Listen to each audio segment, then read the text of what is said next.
आखिर कैसे एक मरी लड़की जिंदा हो गई, भक्त भी हैं हैरान। दोस्तों, आप लोगों ने YouTube पर बागेश्वर बाबा की बहुत सारी वीडियोस देखी होंगी, जिन्हें देखकर आपके दिमाग में ये सवाल आया होगा कि आखिर बागेश्वर धाम की सच्चाई क्या है। क्या वाकई में सुंदर चेहरे और माथे पर टीका लगाए ये शख्स जिन्हें लोग बागेश्वर बाबा कहते हैं वो एक सच्चे बाबा हैं, या फिर ये भी बाकियों की तरह ही ढोंगी है। दोस्तों, आज के इस वीडियो में मैं आपको बागेश्वर धाम और बागेश्वर बाबा की पूरी सच्चाई बताने वाला हूँ, और साथ ही जानेंगे कि आखिर कैसे एक मरी लड़की को बागेश्वर धाम में जिंदा कर दिया गया, जिसे देखने के बाद आपके भी होश उड़ जाएंगे। क्या सच में इनके पास कोई शक्तियां हैं, या ये लोगों को बस यूं ही पागल बनाते हैं? बस मेरे साथ वीडियो के बिल्कुल एंड तक बने रहिएगा।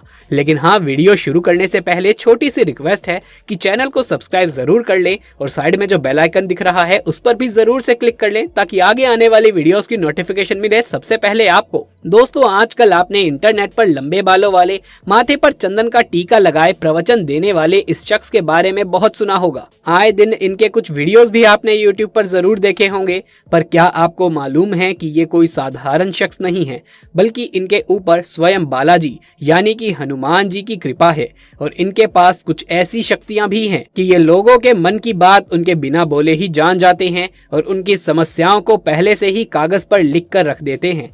और आजकल तो ये भूत प्रेत भगाने के भी एक्सपर्ट बने हुए हैं। दोस्तों, बागेश्वर महाराज फेमस होने के लिए चमत्कार नहीं करते, बल्कि इनके चमत्कारों के कारण ये फेमस होते चले जा रहे हैं। दोस्तों, श्री बालाजी बागेश्वर धाम की देश में ही नहीं बल्कि विदेशों में भी बहुत चर्चाएं सुनने को मिलती हैं। लेकिन बहुत से लोग बागेश्वर धाम में होने वाले चमत्कारों की सच्चाई नहीं जानते। बागेश्वर धाम की सच्चाई की बात करें तो आपको बता दें कि यहाँ के महाराज धीरेन्द्र कृष्ण शास्त्री जी, जिनको आज पूरे देश में बालाजी सरकार के नाम से जाना जाता है, उनका जन्म छतरपुर के एक छोटे से गांव में हुआ था। ये एक ब्राह्मण परिवार से ताल्लुकात रखते हैं। लेकिन क्या आपको मालूम है कि आज धीरेन्द्र कृष्ण शास्त्री जी को पूरे देश में एक महान विद्वान और गुरु जी के रूप में माना जाता है? असल में दोस्तों, धीरेन्द्र कृष्ण शास्त्री जी भगवान शिव के अवतार हनुमान जी के परम भक्त हैं, और उन्होंने 12 साल की छोटी सी उम्र से ही बालाजी की सेवा शुरू कर दी थी। और उसी तपस्या का प्रभाव है कि आज वो किसी भी इंसान के कष्टों को बिना बताए ही पर्चे में लिख देते हैं, जिसे देखकर लोग हैरत में पड़ जाते हैं कि आखिर बाबा को उनके कष्टों के बारे में पहले से ही कैसे मालूम चल जाता है। यहाँ तक कि धीरेन्द्र कृष्ण शास्त्री जी ये तक बता सकते हैं कि आप क्या सोच रहे हैं। उनके द्वारा लिखा गया एक एक शब्द 100% सत्य होता है। आज तक कोई भी उन्हें झूठा साबित नहीं कर पाया। जब ये बात लोगों के बीच में प्रचलित हुई तो बड़े बड़े न्यूज चैनल वाले बागेश्वर महाराज की और उनके दिव्य दरबार की शक्तियों के बारे में जानने के लिए उनके धाम पहुंच गए। लेकिन मीडिया वालों की बोलती तो तब बंद हो गई जब खुद बागेश्वर बाबा ने उनकी पोल खोल कर रख दी, जिसके बाद मीडिया वालों को बागेश्वर धाम के आगे नतमस्तक होकर उल्टे पांव वापस लौटना पड़ा। हालांकि साथ में वो बागेश्वर बालाजी महाराज से आशीर्वाद लेकर आए।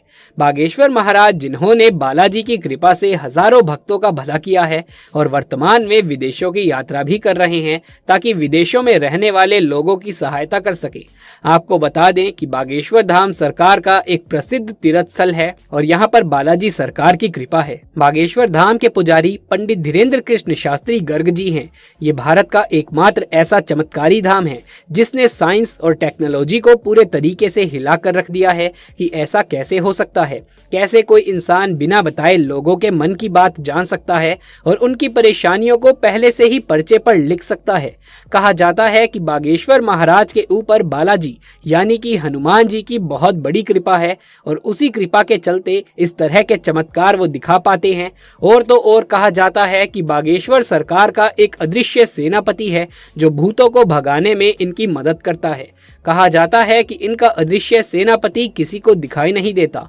बागेश्वर बाबा को ये सेनापति बालाजी महाराज की कृपा से प्राप्त हुआ है। तो आजकल बाबा जी लोगों के भूत प्रेत जिन भी उतारने लगे हैं, और इसी के संबंध में एक बात सामने आ गई है जिसके मुताबिक इन्होंने एक मरी लड़की को जिंदा कर दिया। तो आइए जानते हैं कि आखिर कैसे एक मरी लड़की जिंदा हो गई। दरअसल बागेश्वर धाम में घटी ये 11 जुलाई की घटना है।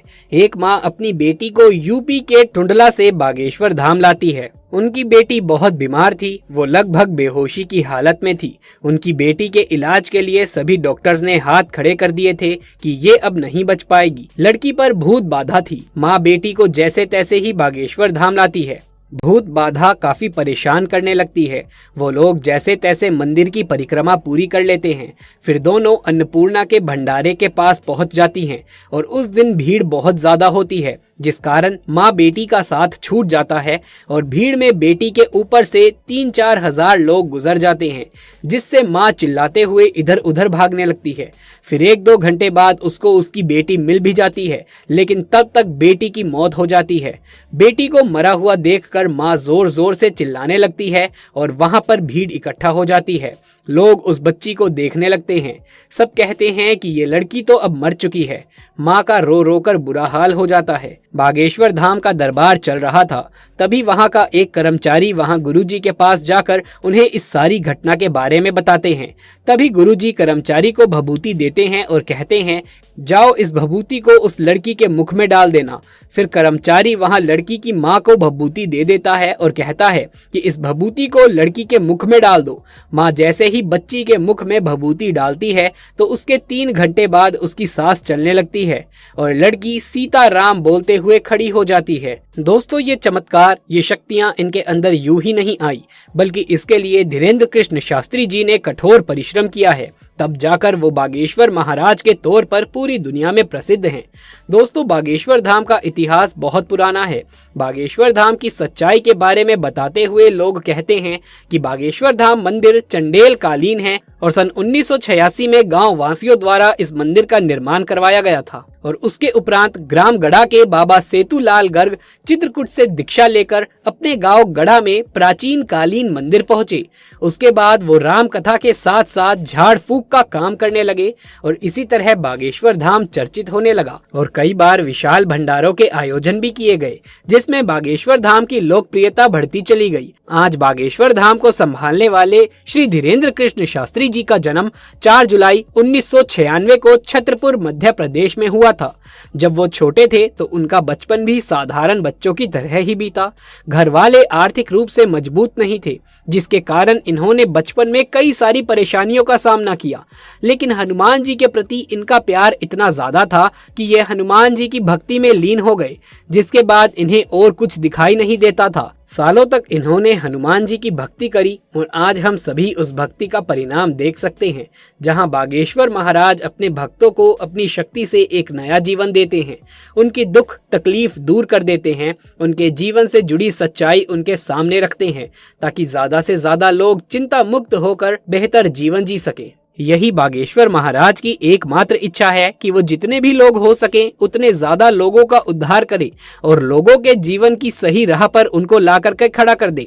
तभी तो ये बिना थके बिना रुके अपना दरबार लगाते हैं और लोगों की मदद करते हैं। जहां ये बचपन से ही रामायण महाभारत जैसे काव्यों का अध्ययन करते आ रहे हैं और उनकी आंखों का तेज, बात करने का तरीका और चेहरे की चमक ये साफ जाहिर करती है कि ये बहुत ज्ञानी हैं। हालांकि जो लोग इनके धाम नहीं गए हैं वो इनके चमत्कारों से वंचित हैं, वो अभी भी उन्हें ढोंगी कहते हैं। परंतु जो बागेश्वर धाम में सच्ची श्रद्धा से मानते हैं उनके ऊपर बागेश्वर यानी कि हनुमान जी की कृपा जरूर से बरसती है। यदि आप भी बागेश्वर धाम के सच्चे भक्त हैं तो कमेंट बॉक्स में जय बागेश्वर धाम लिखना बिल्कुल भी ना भूलें।